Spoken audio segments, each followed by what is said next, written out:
Ladies and gentlemen, this is Alabama football.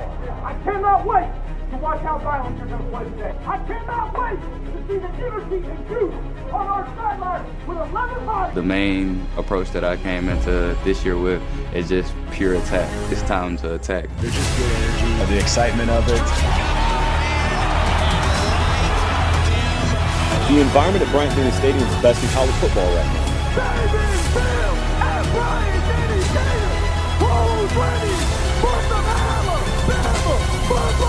But there is so much energy in this building.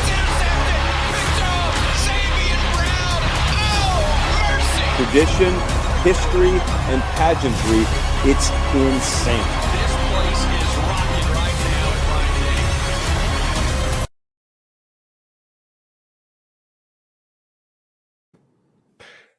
And a great evening to everyone out there that is tuning in. We have a special show here this evening. I am your host, as always, Alex Taylor. I am joined this evening by Jacob Piasecki, the CEO of A&P Sports Agency. Jacob, appreciate you coming on, man. How are you? I'm doing great. Thank you for having me. I will say, man, that video before this thing started, that doesn't make you want to say Roll Tide. I don't know what will. That's an awesome video, man. Absolutely. Always gets me hype, especially, with 25 days until kickoff, really gets me hype. Oh, yeah. As well. It's great. And, obviously the football season straight around the corner. So for everyone that will be tuning in and everyone that will be watching, this is an exclusive interview. Jacob and his agency reached out to me a few weeks ago about coming on the podcast. Their agency is really up and coming, has really already established themselves as the standard in NIL. And they have a great organization going. We obviously chatted a bit, and we thought it would be a great time to just enlighten all of you or, anyone who is going to click on this about what NIL is and what it's not, because there is a lot of misconceptions about NIL and just how it operates. So, you're getting this from the source. You're getting this from someone who sees this every day, who has negotiated a ton of deals, represents a ton of power for athletes, and obviously he wouldn't be on the show if he wasn't representing some Alabama athletes. So we've obviously got that. So Jacob, we'll just take it away. Tell us a little bit about just a broad overview of what A&P is for, everybody that's going to be tuning in, and just kind of, how it started and kind of where you're hoping to go. Yeah, absolutely. So we were the first NIL agency in the country. We started a little before July 1st, started meeting with athletes, and we hit the ground running, right? We were initially a marketing agency. That's what the industry was at the time. So when NIL first came about, it was strictly just focused on athletes living in a day and age where they could monetize off their platforms, off of their following and engagement. And it slowly evolved with the rise of collectives and donors to where they were paying them to recruit the players, and we were negotiating those deals, and eventually now to this day and age where we have the schools paying the athletes directly and us brokering those deals. So we're a full service NIL agency. We've been doing this since 2021. We rep over 156 collegiate athletes across football, basketball, and we do golf as well.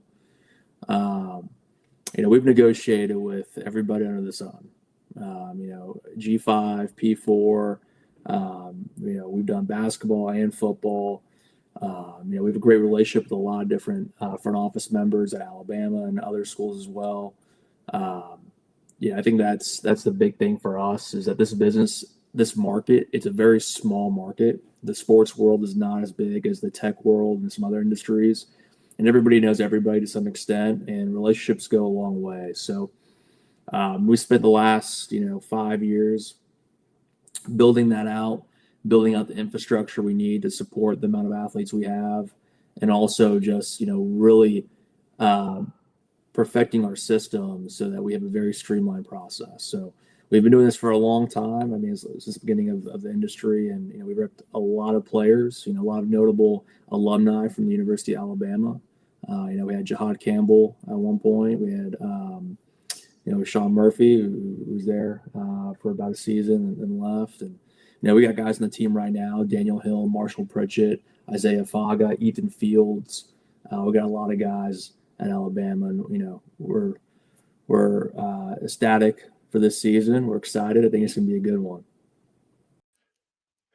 Absolutely. And, just going even further into that, I mean, I think, for you to be the first, NIL agency when this all came about, I mean, you got into a very, you know, as people say, controversial topic. You were the first one to really do it, and now you've really established yourself.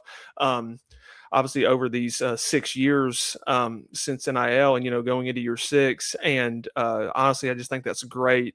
And honestly, anyone who's tuning in, you know, please feel free to go and check out like A&P, like obviously like on Instagram.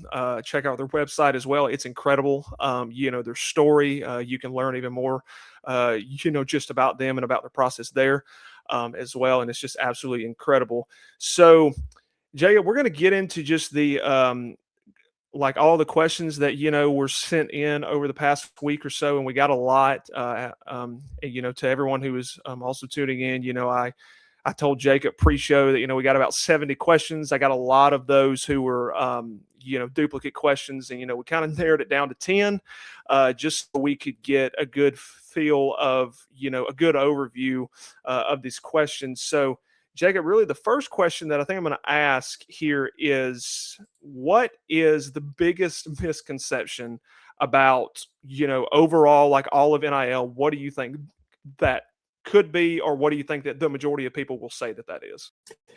Yeah, I mean, I think the answer to this question definitely changed as time has progressed. I think if you asked me this a few years back, I would say that, understanding the difference between true NIL and then synthetic NIL, or the donor money, or the rev share. Like, these are all different things. So like true NIL is pure marketing deals, a brand wanting to work with an athlete, and those are the only two parties involved.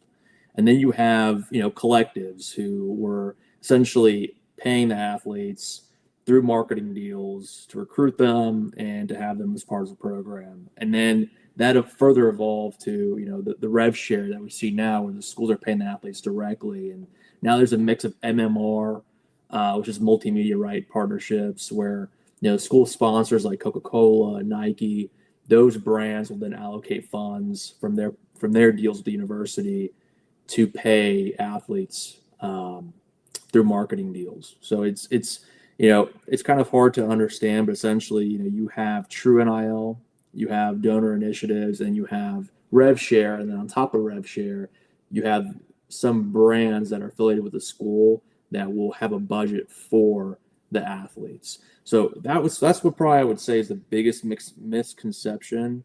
If you asked me this kind of like a year or so ago.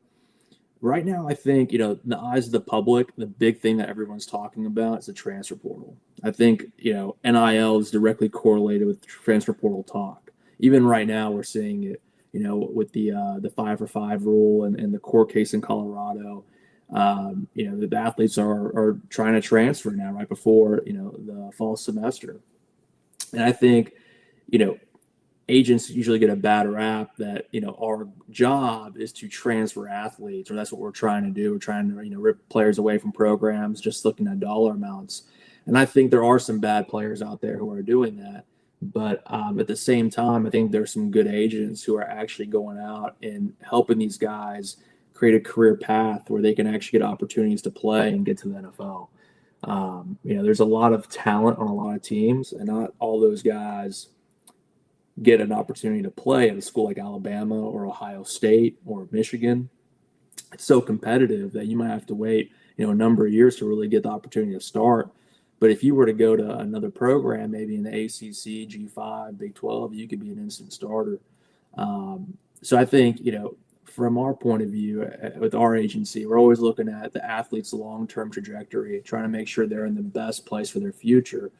And I think that's a pretty big misconception. It's really, what does NIL empower? And for the student athletes, your options are your leverage. So the fact that you have options, you can go to another school, gives you leverage to negotiate for more money. But ultimately, the main goal is to get you from here to your professional career in the NFL. If we're talking football, or NBA, if we're talking basketball. So, I think just over the years, the transfer portal has been a bigger conversation when you're talking about NIL than anything else. Yeah, I mean, like, absolutely. I mean, I think overall, I think when you look at I think when you look at that same misconception and you really try to think, I think the first thing that goes through people's heads, just like you said, is as soon as a player transfers, it's about NIL. And, I was on that bus a long time ago. Like, I mean, I was too. Like I said, oh, somebody threw someone a bag or anything like that. And again, I mean, obviously, we do eventually see that, athletes will have NIL deals at these schools, but the more I research and everything like that, and I mean, just like you said, there are some players who, are just going to hop schools, just trying to get the best NIL deal to see if they can. And, those are kind of the ones that, abuse the system or whatnot. But I mean, even as you just alluded to, I mean, it sounds like from your perspective as well, that you actually kind of, like, the players that you guys take on, you actually kind of discourage, school hopping. Yeah, I mean, statistically speaking, the more you transfer, the less likely you are going to end up in the NFL. Or, with basketball, it's not as high as a percentage with football. Because at basketball, it's more of like a carousel. You're constantly changing, programs for the most part. It's kind of cooled down, I would say, to some extent. But with football, yes. I mean, if you transfer, I think, more than 3 times or more than twice, your chances of going to the next level significantly decrease. And I think, there have been guys who have been anomalies to that, right? I mean, you have some players who have been anomalies, but that's what we've seen, at least from the numbers. Oh yeah, absolutely. And I think, when you have overall, I think when you have guys who are just really in that for it and they don't want to go to the league. I mean, every guy's ultimate goal should be they should want to get to the NFL or to the NBA. And Yeah. You hear that from a lot of Alabama guys like Tyler Booker a few years ago. He even said, he said your ultimate goal, that when he was speaking to all these high school students about NIL, he said your ultimate goal should still be to get to the league, because yes, you have the opportunity to make money in college, but he brought like Landon Dickerson and Jedrick Wills and a few other guys who played at Alabama who were offensive linemen, and basically asked all of them to say, what was your signing bonus? What was your rookie contract? And they basically said that number. And Tyler said, that's more than any of us made in college. Right. So, and he said, and that's guaranteed money as well. He says, not saying that NIL is not, but there's only so much that can go around. There's only so much funds that your school has or brands are willing to give. So at the end of the day, you've really just got to, like, your goal should be, you should want to get developed and you should want to head to the league. Yeah, I mean, you can only play college for so long, right? That's the bottom line. I mean, you only have 5 years, right? I mean, with the new guys coming in are going to have to face. But the reality is you only have a window, right? And then you definitely want to maximize this window. I think that's important. But what does that mean? It means a lot to different people, right? Some people, it might mean, putting yourself in the best position to get you to the NFL, or it may mean, hey, let's focus more on, getting the biggest bag from each school. I mean, it just varies. I think, a lot of it comes to having the counsel, who's around you, who's in your sphere of influence, who's really helping you through decision making. But I mean, at the same time, tomorrow's not guaranteed, right? So there's a nice balance you have to kind of have to walk on. You kind of have to really understand that, okay, tomorrow's not guaranteed. You have to be compensated, but at the same time, you need to make sure that where you're playing, you're actually going to play. And I think that's a big part of like my job is when I talk to coaches, I talk to GMs, I talk to head coaches, I'm trying to decipher what exactly they're saying and how it's going to pan out in reality. Because when a player's recruited, they're going to give you what we call coach speak. They're going to tell you, what you want to hear. They're going to tell you things. And I'm not saying that coaches are acting, in a nefarious manner or malicious, but rather it's, their job to recruit you. It's their job to get the top recruits each and every year. And you have to really be able to decipher, okay, what is it going to look like if I go to this school? When am I going to be able to play? When am I going to see the field? And how much are they investing in me? And typically the money does correlate with, the more they pay you, the more likely you're going to play, right? There's a direct correlation between the guys who play every snap and the amount of money they make. It's a lot higher than the guys who don't play every snap, right? So there's definitely a lot to unpack when you're looking at NIL value and looking at a player's situation and trying to put them in the right direction. It's not as easy as, hey, they're offering you $1 million, let's go to that school, because $1 million in some schools may not be even a significant enough role for that player.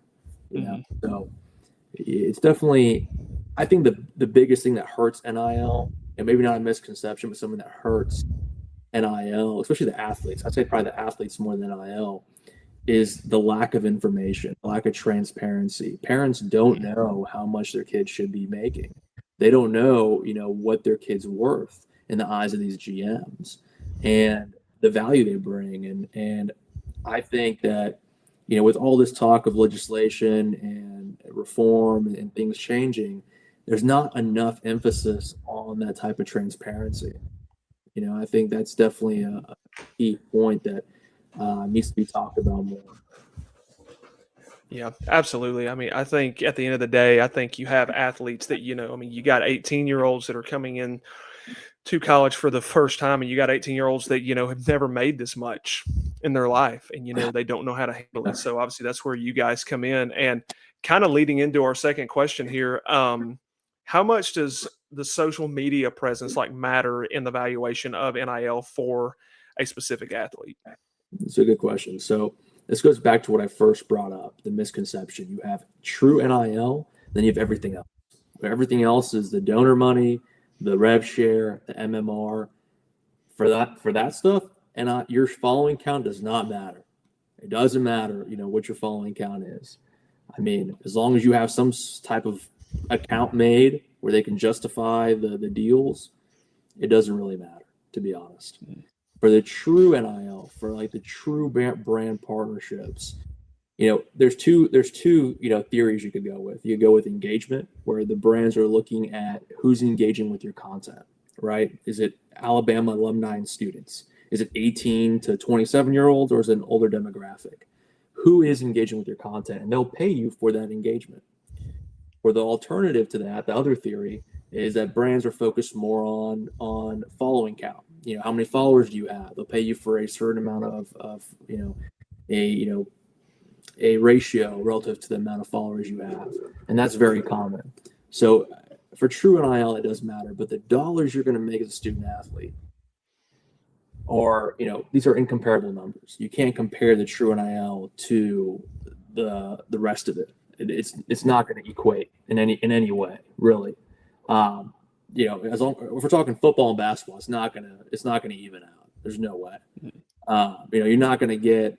I'm talking about the everyday athlete. They're not gonna get, $1 million in marketing deals, true marketing deals, and get paid $1 million from rev share.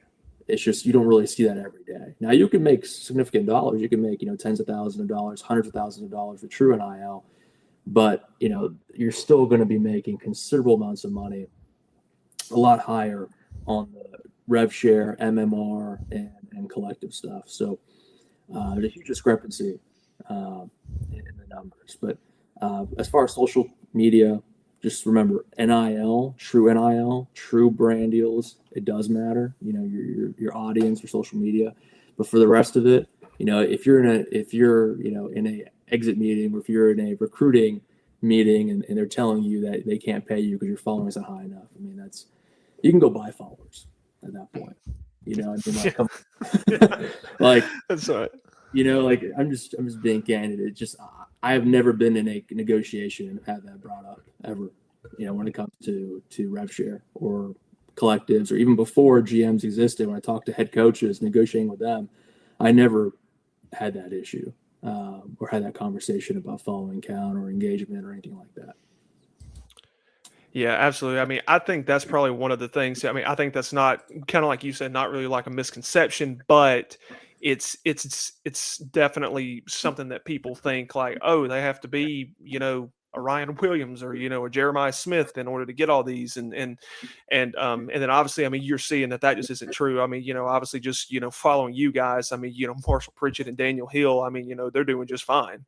And I mean, they're still bigger guys as well, but I mean, obviously not, like maybe so the name of a Ryan Williams or a Jeremiah Smith or an Arch or like Arch or anybody like that, but they're still an athlete. They're still playing on the field. They're still scoring. So, I mean, I mean, like you've got something there as well. And that kind of leads me into the next question. So what attracts brands of what you guys see? What attracts brands to the athletes that y'all represent the most? Yeah, that's a great question. For us, the way we pitch brands is purely engagement. We don't really focus on the followings. As I said, you can just buy followers. Followers don't really matter. What matters is your demographic, your engagement, who's interacting with your content. You have an opportunity as a student athlete to target alumni and students. You can attain a really strong following with alumni and students while you're in college. And you can use that, leverage that in negotiating for true NIL marketing deals. Whether it's a local business, whether it's a regional business, whether it's a national business, you can leverage that. So I think, what you do on the field is important too, right? Like, for example, this is a great little experiment you can do this season if you guys are going to kind of keep up with this stuff. You can go pick any receiver or running back that's playing this season, especially if you want to look at Daniel Hill, for example, or Marshall Pritchett. But guys who are scoring, who are going to be highly involved in offense, when they score touchdowns, when they have big plays, look at their following increase from before the game and after the game. Their engagement's going to increase. Their following is going to increase. So what you do on the field does impact your social value, and the brands are aware of this, right? So like brands want to timing is a big aspect of this as well. There's certain times, certain hot times in which they want an athlete to post because there's higher engagement, there's higher involvement from the fan base, the alumni, the students, and brands are aware of this. And essentially, you can really watch it in real time if you just look at these guys' followings, before and after a game, or even after a big play. I remember when Isaiah Bond had that big pass in the Iron Bowl, or the big catch in the Iron Bowl. He became, the man, the talk of the town. I mean, he was the belle of the ball. I mean, really, he was, on cloud nine at that point, and everybody knew who he was. And that's what it is, really. I mean, you can have a lot of impact from how you play on the field, but at the same time, like, we have guys who are O linemen, D linemen, who may not be getting the same recognitions. They don't catch the ball, they don't score touchdowns. They're highly impactful to the game and how it's played, but we've been able to get these guys opportunities where they can get real marketing dollars, real opportunities with real brands, because it's engagement based. These brands want to target alumni and students. There are not many vessels that can get you there, right? I mean, there's not that many outlets. So these athletes have a niche, channel where they can really, help brands connect with alumni and students, especially, those who are fans of football. And at a school like Alabama, if you're a student and you're an alumni, you're a fan of Alabama football. Mm-hmm. I mean, absolutely, it's all over the SEC. Most of the Big Ten, ACC, Big 12 for the most part. I mean, most of these schools. I mean, if you're going to that school, or if you've gone to that school, you keep up with the sports to some extent. So I would say that's really, how, what we see as far as, social media and stuff like that. Yeah, absolutely. I mean, it just kind of reminds me of, Ryan Williams. I mean, you look at him as a 17-year-old and, kind of already came in, had a big following, coming in. I mean, he came into Alabama, he was signing autographs in a 2-hour line, 3 months before he even took a snap at Alabama. So, I mean, some guys just have that. And then, after the Georgia game, after his catch against Georgia and his performance against Georgia, kind of like you said, that engagement, that following just went up. It was everywhere. It was SportsCenter top 10. It was in the intro video, the very next home game already. Like, they had already put it in there. Like, so yeah. I mean, like, it's just incredible what, how these guys drive engagement. And again, just like you said, you make a big play, you do something, it's going to get on talk shows, it's going to get on Sports Center, it's going to get on ESPN, and all of a sudden, you're blowing up because people are reposting, and then you got all the media outlets talking about it. Then you got people asking the player questions about it, like what was going through your head on that play, or can you describe that play? And then all of a sudden, there's even more engagement, right? And then brands are like, okay, now this kid's in the limelight now. So yeah, we want to work with this kid. So kind of going to kind of staying on the brand topic, is it better to land a few large deals, or is it better to build a large quantity of smaller deals? I don't think there's a right answer to this. I think it really comes down to who you are and what brands you actually want to work with. Like our method, I'll be fully candid with you. The way we do it is, we do a really serious onboarding when we sign a player. We understand their interests, what they like, what they don't like. Because at the end of the day, if you're allergic to peanuts, I'm not going to get you a deal with Reese's Pieces. It's not going to happen. That's right. I'm going to look like an idiot, and they're going to be pissed at me, and you're going to be pissed at me as my client, and it's going to be a waste of my time and everyone's time. So, we really focus on being proactive as possible, getting everything in order, dot the I's, cross the T's before we go out and really procure opportunities for our clients. And then, we typically start at a point where the partnerships are not crazy. They're going to be, hundreds of dollars, thousands of dollars, not really tens of thousands right out of the gates, but they're going to be, either four figures, several $100s, somewhere in that vicinity. And we get data from those campaigns. So we look at the engagement, we take the analytics, and then we go and present it to other brands, and we showcase what the athlete has done, what type of ROI they provided. And then from there, we're able to then go and, repeat the process basically, and then scale, based on the athlete's interest. So if you're interested in like a beverage brand, and your dream is to get a deal with Gatorade or Powerade or Coca-Cola or one of the big brands, you got to start somewhere. And it's a process. I always tell parents, I'm like, this is not, something where we can just, wave a wand and get you a deal with Coca-Cola and, right out of the gates. It is a process. You have to show that you can actually impact their sales. You have to show you can impact, their brand awareness. These things are not easy to measure, and they're also, it takes time to get the portfolio you need to invoke the confidence for these brands to pay you substantial dollars. So, it's I don't think there's a right approach as far as a bunch of big brand deals or small. I think it's really just, having a process, having a plan, trusting that you're going to get through that process and you're going to follow that plan throughout your college career. And we've had, look, each one of our guys has a deal. We don't have a single athlete on our roster who's not had a brand partnership, and I think we have a really good system. And there are other agencies out there who do the same. They have brand deals for their guys. I don't know if all their clients have brand deals, but I know that there are other agencies who can get brand partnerships. And you really just have to, I think, start with the athlete. You have to start with what they're interested in, what brands they want to really work with, and how they want to build their audience and how they want to build their portfolio. Because you are going to take it to the NFL. You are going to take it with you to the next level. And I think for us, like one thing we've done really well is we try to partner our athletes with brands that also work with NFL players. Mm-hmm. So, like, for example, the Salvation Army. They're a very tight-knit group. They're great to work with. And they move slow, though. They're not fast. They do very meticulous planning. They, like I said, dot their I's, cross their T's. They are, they plan months in advance for things. But we've been able to get college athletes involved with some of their initiatives where these guys are getting paid to promote the Angel Tree.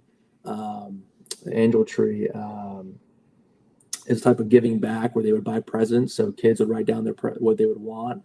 To be like, kids who are coming from, bad homes or just don't really have the resources. And our players would go out and shop for them and go and get them the presents. And we made nice videos. We had our running back at the time, Jadarian Price. He made the news out in South Bend for going out to the Walmart and doing all that. And he's able to carry that over to the NFL. because they're one of the biggest sponsors of the NFL. I mean, Yeah. Salvation Army is a huge brand in the realm of NFL, National Football. So, I think you just got to really think ahead. You have to be a very forward thinker and really understand, what moves you're going to make and how they're going to impact you in the future. Yeah, absolutely. And I mean, I think when you look at, just also brand assuming, kind of like you said, everybody's got to start somewhere. And Yeah.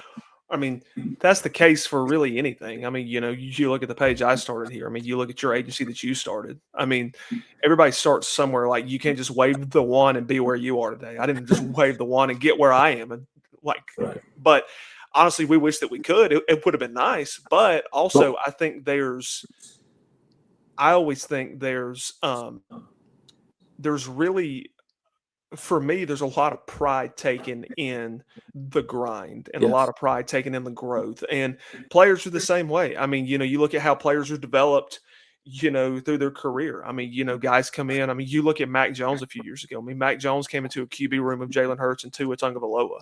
And, I find his journey pretty interesting because, he came in, the 6'4", 188-pound quarterback soaking wet, and you look at him coming in that room and you think, dude, you had offers from Kentucky and Clemson and Florida, and you could have gone anywhere and started for 4 years. And you didn't wait 1 year, 2 years, 3 years. You waited all 4 years until that last year, and you got your opportunity, and you're 6'4", 229, and you tear it up your last year. And I mean, so again, the development that he had getting to the NFL, but also just he created value for himself, because when his time came, it came. And, he trusted that process, and I think that's what a lot of players are trying to do. And you actually kind of touched on the next question too, about this, and you can go a little bit further into this, but how much does a player's personality play into the deals that player gets? Yeah, I mean, I can answer this in two ways. So, yeah, I think when it comes to the brand side, I mean, yeah, there's definitely some personalities, the way you portray yourself online, that's going to impact what brands are going to want to work with you, right? I mean, if you're, if you're posting things that, may not align with the values of the Salvation Army or some, philanthropic type of brands, then, they're not going to want to work with you. And I think more importantly, the aspect to really look at when answering this question is when it comes to recruitment, when it comes to transferring, when it comes to selecting a new team, wherever you are in the process of doing that, GMs, what they look at really when they bring you in on a visit is your personality, is your character. Because what they can't see on film is how you're going to impact the locker room, right? They can watch your film all day, see how you play, see how you understand the game, how you react, how you cover your assignments. But what they can't do is determine based off of that film who they're bringing into the locker room, who they're bringing into the culture, how you're going to affect the standard. They can't see that. So I think a big part of your personality, how you act, your professionalism, how you carry yourself, can, be a difference between you transferring to a school you want to go to and not. It could be a difference between a dollar amount that you're looking for versus, what you actually can get based off of, how you act.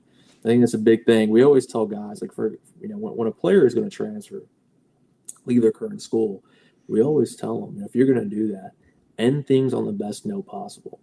Don't burn any bridges. Because this is a small industry. Everybody knows everybody. You don't want to burn your bridges. And you want to end things as professional as possible, be as cordial as possible. And we help with that. We talk to the staff as well. We coach the players. But ultimately, you want to make sure you're not burning bridges. It's never good for business.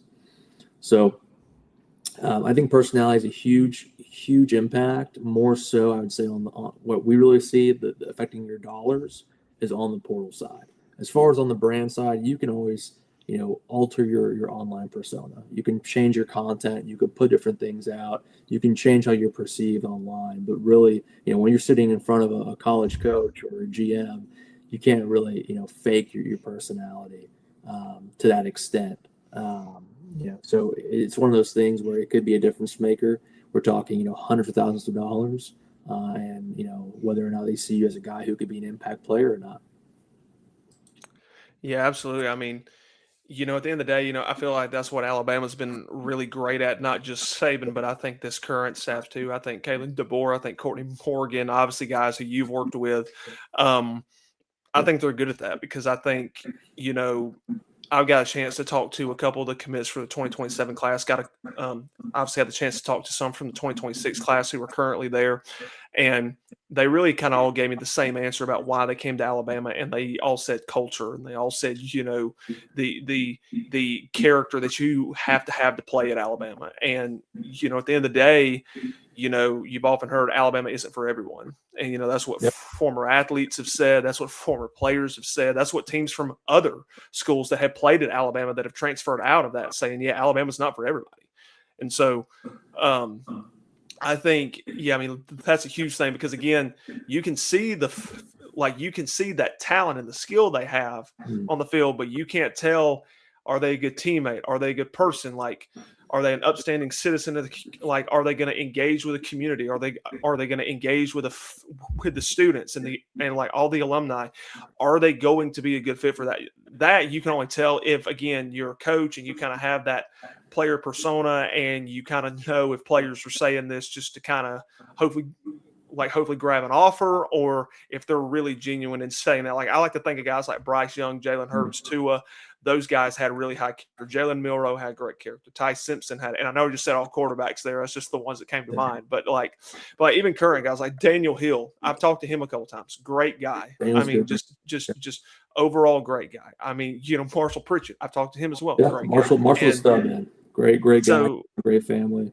Good dude. So overall, I think, you just look at, again, are they going to be a good fit for your program, not just based on your talent, but based on, are they going to be basically a gem in the locker room, or are they going to be a cancer? Because if it's a cancer, then, you're going to have problems, and then, you could have problems, that could, potentially relate to, suspension or, obviously anything like that as well. So I think just the direction we're going in with college sports is just it's so much more professional now than what it was, previously prior to NIL, that I think, it's looking more and more like the NFL. It's looking more and more like a pro league. I do have a good story about Alabama and their recruiting. And I got to know some of the people at the front office, and first call I ever had with one of these guys, he was like, I want to do a little personality test on it. They said they use this for their recruiting. They said, it's your last dinner on earth. You can invite 3 people to join you, dead or alive, doesn't matter. So you can get anyone throughout the time of human history, but you can't bring your own friends or your family. And who would you pick? It's your last dinner on earth. You're going to be off earth the next day. Who would you pick? And I thought that was an interesting way to approach, understanding someone, understanding their character, personality, how they think. I think those are the things that I find just interesting and different. It's unique. I haven't had another institution really do that, kind of give me that insight on how they operate to that extent. And just kind of gives you an idea of how Alabama looks at these guys and looks at, who they want in their program. Yeah, absolutely. And I'm going to have to probably think on that question too. I would probably have to think on that one. Trust me, it took me a while to answer that. Because there's a lot of people. But kind of going into the next question, and this one I found to be really interesting. I kind of wanted to know this. And can an athlete negotiate deals alone, or is having an agent absolutely necessary? I think right now, it's going to sound super biased, but I think right now you just don't have enough information to negotiate yourself.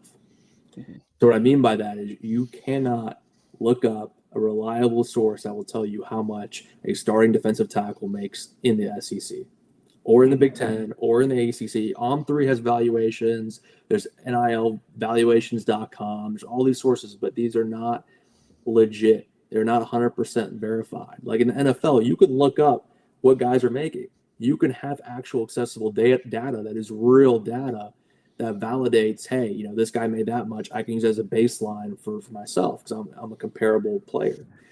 You don't have that in college sports. It doesn't exist, right? I mean, all this information on Twitter and these websites is just a lot of, you know, estimates, really. And some of them are good, and a lot of them are wrong, flat out wrong. So without having that knowledge and that experience, you should get someone who does have that. So like our company, we have been doing this since 2021. We have an algorithm that's based on how we scout players, based on measurables, based on snaps, based on the conference you're playing in.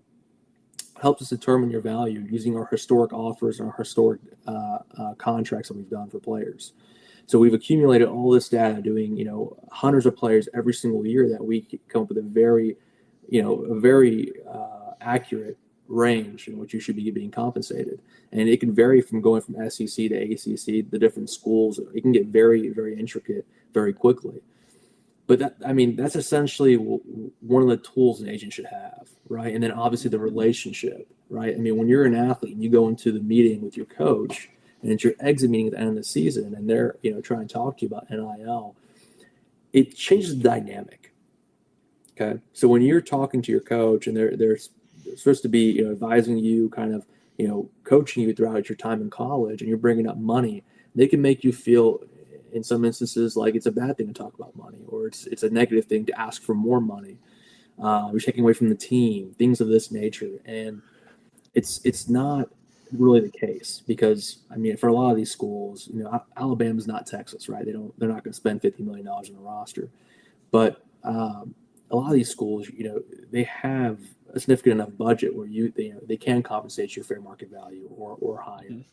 So it's a very tough spot emotionally speaking when you're negotiating as an athlete, because it's tough to pull out that leverage and be like, hey, you know, I have, you know, I know my market value and this is what it is, because you don't really have the numbers to back it up, and you can't really you can't go and really, you know, explore your opportunities based on the rules right now. You can't. If you're, you know, if you're caught up in a coach reaching out to you and you're responding, it's essentially tampering. So you can't really do that as an agent. There are no rules, you know, that really are enforceable, that don't allow us to do that. So I think in the current model right now that we have for college sports, if you don't have an agent, you're putting yourself at a disadvantage for those reasons that I just listed out. You know, it's not a fair playing field. And you need someone who has experience and who has the knowledge and the information to get you, you know, the best deal possible. And doesn't mean you have to transfer too. I mean, we do most of our deals are actually renegotiations. The times that a player transfers under our agency, it is primarily focused on getting them to an opportunity where they're going to have better production or more production, typically both. But, you know, you got to play to get to the next level. You're not going to get to the NFL sitting on a bench. Exactly. And you know, that was kind of like my thing too, because I mean, you know, in this day and age, I mean, just like you said, I mean, like you're asking an 18-year-old to go to a brand or, you know, go to a coaching staff and say, hey, I know what I'm worth. Well, they really don't, because I mean, they could have been the best player on their high school team. But again, you know, you're going to Ohio State or Alabama or Clemson and, you know, you're 6 deep all of a sudden. And, you know, and they're going to look at you and be like, no, you're not worth that yet. So, and it's just, and again, yeah, I've seen so many people, and, you know, not to take a shot at anybody, but like I've seen so many people on Instagram and Twitter and everything that'll comment and say like, you know, well, you know, On3 says this player has the NIL valuation of this. And I just kind of look at people. I said, those guys don't know that. Like I said, no offense to On3 at all. No offense to On3. But I mean, these guys, I mean, just like you said, there's no way for them to know that. You can go to the NFL because you can see this defensive tackle signed 5-year contract, $160 million. Quarterback signed one for 3 years. That you can see actual data based on the contracts they signed, the extensions that they signed, the like any of the super maxes. And you can go there and you can be in the NFL and you can say, okay, I've been your franchise guy or I've been your tailback for 6 years and you hadn't paid me what I'm worth yet. I've prime example, it would be like the Titans underpaying Derrick Henry when he was there. Or Baltimore underpaying Lamar Jackson currently. I mean, it's just they know what they're worth at that time because again they're looking at other guys, other quarterbacks who honestly we know some guys can have an ego and pride, and they may look and say, well, this guy over here, they're a kind of average team, and you just gave him a super max. I led you to a Super Bowl a year ago, and I hadn't got paid. Right. So he said, at the end of the day, I think there's really got to be something there. And kind of building off of that question, this question was interesting. And I kind of had to wrap my head around kind of what they were asking because how this was worded was kind of odd. So the question was, are there any red flags that an athlete or the agency needs to look at, whether it's regarding the athlete or the brand, before signing an NIL deal? Okay. So when we're talking about NIL, like in the sense of rev share, player contracts, there are some red flags that you should look for. And having a great attorney can help you with that. So any NIL agent who does not have an attorney or a legal team that's not a lawyer themselves is at a disadvantage, because there's a lot of legal jargon and clauses in these contracts that can bind you to liquidated damages. Well, I know there's a lot of things going around with Ole Miss trying to claw back money from these guys who went to LSU. You've seen a lot of that.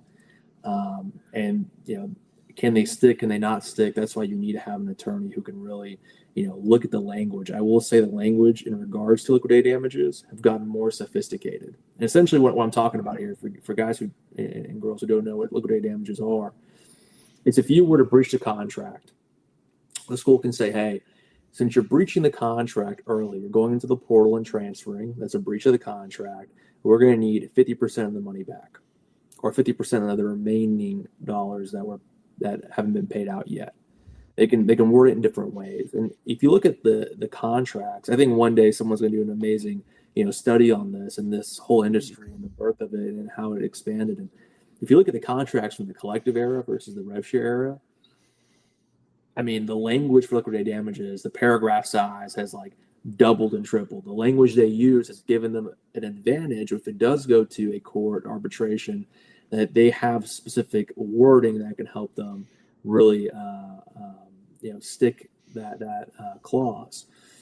So that's one thing I think, just out of the gates you want to look at. Exclusivity is another thing as well on both ends, the brand side and the rev share, because your ability to make money as a college athlete comes from your marketability. It does not come from playing yet, right? Once they have an employment model to some degree, there will be conversations about pay for play. But right now, the way the contracts, what's on paper is written and agreed to, is your marketability. And at times the schools don't even have to use your marketability.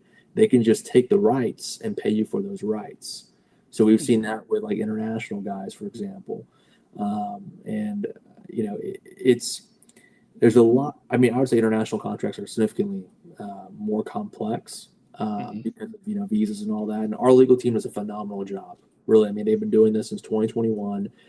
Tony Busby is a partner at our agency. Members from his firm work with our clients, work on their contracts. He's reviewed contracts. We have a really good, thorough system, and we're able to really negotiate these terms and these contracts, make sure they're favorable for athletes. Another thing I would say that I think a lot of times that we see athletes get into when it comes to rev share contracts, backloaded payments. So what I mean by that is you'll sign an agreement with the school, and they'll say, okay, we're going to do a 12-month contract, and we're going to do let's call it $100,000 over 12 months, but it's going to be, 75,000 over 11 months. And that last month is going to be $25,000. And the reason they do that is if you go into the portal January 1st, 2nd, or 3rd, or any time prior to the 31st, let's say they pay you on the end of each month, you would lose out that $25,000. Essentially like a buyout. I think that's the whole problem with college sports right now. People think it's the transfer portal. It's not the transfer portal, because the transfer portal is it's really the leverage that athletes have. When you have that window to explore options, you have the leverage. What the problem is the contracts are not enforceable. The buyouts are not entirely enforceable. Liquidated damages are being fought in court right now. People are trying to enforce these things. It's really hard to enforce a contract that stipulates on an athlete, being at a university when you're, a collective, or when you're, doing an MMR type deal. It's very hard to connect those dots. So that being said, it's just the fundamentals of this industry are set in a way where it's hard for these contracts to hold up in certain areas, and that's what creates the frustration. That's what creates the problems that you're seeing they're trying to solve. With the Protect College Sports Act, limiting the transfer portal, that's not the answer. The answer is create a system where you have actual contracts that can be held up. Like in the NFL, there's buyouts, right? If you want to go to a different team, you have to have a buyout in your contract. You have some type of Also, college coaches have buyouts. Exactly. Yeah.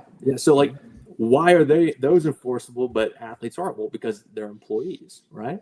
So it's exactly. How do we create a model where, and the whole thing's really just the NCAA still trying to be around and trying to hold their foothold in this. But essentially we need a model where the contracts hold their weight and the athletes can go and explore options without taking away their year to play. That does not do anyone any good, because a lot of the times what it is, these athletes are not trying to go and take a bag and walk away. They're really trying to go and put themselves in a position where they can get more production. They can play more. They can get in a better situation, a better scheme. I mean, if your coach gets fired and you only have a one-time transfer rule, what happens then if you transfer once already?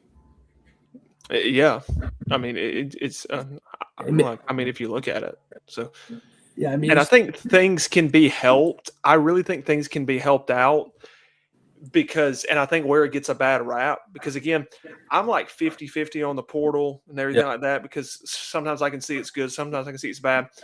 But I think there's certain guys, like you said, who get in it to create more value for themselves. Because again, I mean, you think of guys who come to Alabama. You're there for 3 years. You're trying to break into the lineup. You can't. You want to go for 2 years where you're going to start fine. Like, all right, you want to create more value for yourself. But guys who just again, prime example, T. Finley. You start your career at, obviously like LSU. You go from LSU to Auburn to Texas State to Western Kentucky to Tulane. Like Jaden Rashad. Jaden Rashad is another example. Just kept going. And I mean, at that point, nobody's going to want to work with you at that point, because you're just, hopping ship everywhere you go. But I completely agree with everything you said. I agree that, I like the buyout structure, because again, it's enforceable for coaches. It's enforceable in the NFL, but yet we don't enforce that for players. I think that should be a thing, because I think you would see a lot less of what's happening at Ole Miss and what's happening at this also. If you enforce that, and you're saying, hey, I mean, you breach this, this is the consequence right here. I mean, it's in every other legal term in every industry, the tech industry, the banking industry, especially, the stock industry. I mean, you breach any type of contract like that and you have a buyout or something, you owe that. So that's enforced, and that's usually federal law. So yeah, I think if we get that figured out, I think that's going to put a little bit better taste in people's mouth about the whole NIL situation. Because I think some people think, just kind of like you said, that and obviously we got one final question, and for everybody that was listening in and everybody that will tune in, I saved this one for last. This is a personal question of mine, and kind of thought about this. So if you're an Alabama fan currently watching this or going to watch this when it gets posted, what can a current or future Alabama athlete do today to increase their NIL value? So when it comes to your marketability, the social media stuff, I think Alabama's a tougher place than others because of how limited your opportunities are to go and speak with the press and the media and interviews. It's a lot tougher to build that audience. So you have to rely on what you can post. You have to rely on cross collaborations. You have to rely on your agents, whoever can really help you spin that up and get that going. And then when it comes down to being a player on the team and getting paid rev share dollars, getting MMR deals, getting the collective dollars, I mean, really you have to develop and you have to be on the field. That's the bottom line. Like, you have to come in with the mentality that you're going to have to be in a position where you're going to play. You have to have that, grit, and you have to have that desire. And, it's like we're talking about Daniel Hill the other day. I think Daniel Hill has been a perfect trajectory of what that looks like, right? I mean, this offseason, he took no breaks. He was just grinding away. He wants to go play in the NFL. That's a dude who loves football through and through. I mean, he loves the game. He's passionate. I mean, he has done the work. And, some guys, they train to win, and there's some guys who train and it's inevitable that they're going to win. Right? So, like, if you want to increase your value coming in from high school, you need to have yourself positioned to where you're going to be able to come in and compete and really be an impact player. And that's just all about preparation, making sure that you're able to come in. And, I mean, it's a tough thing to do. It's not easy, right? It's not easy at all. A lot of freshmen who come in don't play. It's hard at a school like Alabama. But if you can get on the field, your value significantly increases. If you're in a position where you're going to start the next year, significantly increases. So it's really like how the staff is going to view you and your stages of development, and at what point are you going to be in a position where you can really be impactful, whether you're rotating in, you're a depth guy, or you're going to be, a starter. Those key things are going to impact your value. So, as a freshman, if you're still looking at options, if you're still high school and you're going to be a freshman in the future, you're still looking at, your options. Your options can increase, what schools are going to pay, but there's certain programs where that at some point they're not going to get into a bidding war, and they're not going to, be able to compete with Ohio State or Oregon or Texas or Notre Dame. And I think, Alabama, it's not that they can't compete for some guys. I think they just choose not to. Yeah, exactly. Yeah, I mean, like, I remember vividly, we had an example in the last portal. They needed a linebacker. And we were talking, and they wanted a guy who they previously had on the team because he knew the system. He knew kind of what the culture. I mean, that was the biggest thing: culture fit. His impact, and he was developed enough where he could be a starter, guaranteed. I mean, he's a great player. So the playing aspect wasn't in the mix, but it was more so the character. Bringing him in and knowing that he'd be a perfect person to bring in just because of his personality, his character, and how he would get along with the rest of the team, versus another player who they ended up going with because my guy didn't go in the portal, another guy. They didn't know who they were getting really until the guy showed up. You don't really know. I mean, meeting a player for, a day or two, meeting their family does not give you the whole picture, right? Exactly. So I would say, put yourself in a position where you're going to come and play. If you're coming in as a freshman, or if you're a high school player coming into college very soon, put yourself at a program where you're going to play or get very close to playing within the next, year. That's the big thing if you want to have the most amount of value from your NIL. And then make sure you're not in trouble, you're not having any issues off the field. You have a good relationship with your coaches. When they do their due diligence, there's not going to be any bad reports. Because the same thing is going to happen to you your entire career. When you go to the league, they're going to do their due diligence. They're going to go through all your dirty laundry. They're going to see everything. They're going to do it. I mean, we've had guys that we've repped who asked us to rep them for the NFL, recently got the certification. We were just an NIL agency for a long time. And we are dominantly an NIL agency. We always have an agent who's licensed now because it's the demand. And, we have a great relationship with a lot of GMs, front office staff in the NFL. And, they know a lot about the players before we even get on the line with them. They do. I think one of the things I'd say about Alabama that you have an advantage at over another school, this is a little side tangent, like North Carolina. North Carolina, the scouts, they don't have the same access to you that they do in Alabama. So it's interesting. I don't know if it's because of Bill's paranoia or what exactly, but if you are a scout and you go watch UNC practice, if you show up to a practice and you want to watch, there's like a liaison who speaks on behalf of the athletes and gives you the narrative that they want to give you. So you can't really, talk to the kid yourself, and you don't really get a sense of their personality. In Alabama, there's an open door policy. You'll see scouts all the time at the facility. You'll go there during the summer and you'll see, Cardinals, Eagles, whoever. You'll see a person there just kind of sitting in wherever, just kind of taking notes, talking to people. A completely different thing. So, I think when it comes to Alabama and schools like that who have an open door policy, you're putting yourself in an advantage for the league, and they're going to do their due diligence. These college coaches do their due diligence. They don't want players who are going to be, like you said, like a cancer in the locker room. So to increase your value, have great character, come into a situation where you're going to play. That's the big thing. You're going to be an impact player. And then, for the marketing side, I think it really just comes down to being able to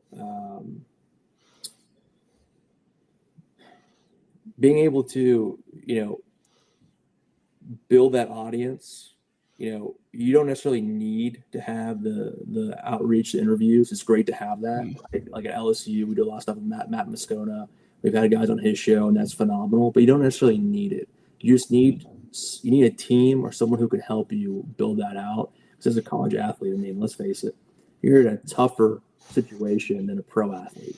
Pro athletes don't have math exams on a Tuesday. That's right. That's they're not right. taking finance 101, on a Monday, and then, political science on a Thursday. They're not doing that. So you got to balance that while you're also dealing with like tutoring and whatever else you got to do at school and football. And then you have, now this whole thing where you have to build a brand. It's an impossible ask almost for most student athletes. So, I think that's where agencies, that's where, social media marketers can really help navigate those waters and build that out for a lot of players. Yeah, absolutely. And, at the end of the day, that's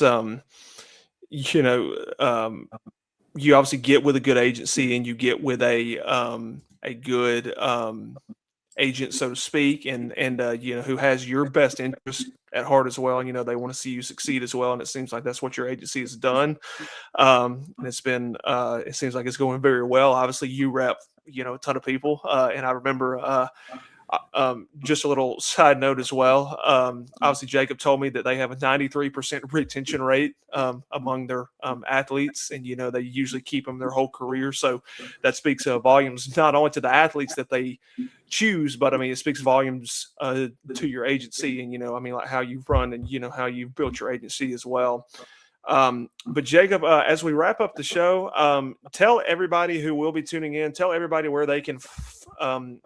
Like if they want to follow you on Instagram, like you personally, or the agency, Twitter, anything like that, tell where everybody can just find you at. Absolutely. So our website is apsportagency.com. Sport is singular. If you want to look us up. And then we also have a great Instagram page as well. It's A&P Sports Agency. That's plural. So there's a little bit of a change up on that. And then my personal Instagram is Jacob Piasecki. So you can always, find me on there, or any member from my team. We're all over the Instagram. And, at some point we'll be at Tuscaloosa. We travel a lot as well. So, if you guys ever see, me or anyone team, definitely don't be afraid to say hi. Absolutely. And I know I'll be in Tuscaloosa a lot this year, so I'm pretty sure we'll run into each other. Absolutely. So yeah, and we'll make that. But Jacob, we really appreciate you coming on the show. This is a first for the show. We've never had an NIL agency on here, especially the CEO, especially the head honcho on this show. So just really appreciate you coming on, man. And again, for everybody who wants to tune in, this will be posted on YouTube, Spotify, Apple. This will also be on Patreon as well. And this isn't the last that we will see of Jacob as well. We have discussed, potentially working together in the future. So, you could see some articles, you could see some collaborations, you could see some bigger things. We aren't sure yet, but, this was an open door for each of us. And, hopefully we're going to continue to work together in the future. So we look forward to seeing more of Jacob on here as well. And obviously we look forward to the next time that we get to speak. Awesome. No, I love the show. It's an awesome experience. All right, Jacob, and we appreciate it. Everybody, be sure to obviously like and subscribe. If you aren't on the Instagram page or the Twitter, you can see it scrolling below as well. Be sure to tap that button as well. Growing each and every day, trying to hit 40K before the end of the season on Instagram, trying to hit 5K on Twitter before the end of the season as well. So let's keep growing out there. Jacob, again, appreciate your time, man. We know that you're an extremely big, obviously you've got a lot going on. You got a lot going for you. So we really appreciate you taking the time to obviously jump on the show today. Absolutely. Anytime. Thank you for having me, and roll tide. Yes. And as always, he took the words out of my mouth. Roll tide, everybody.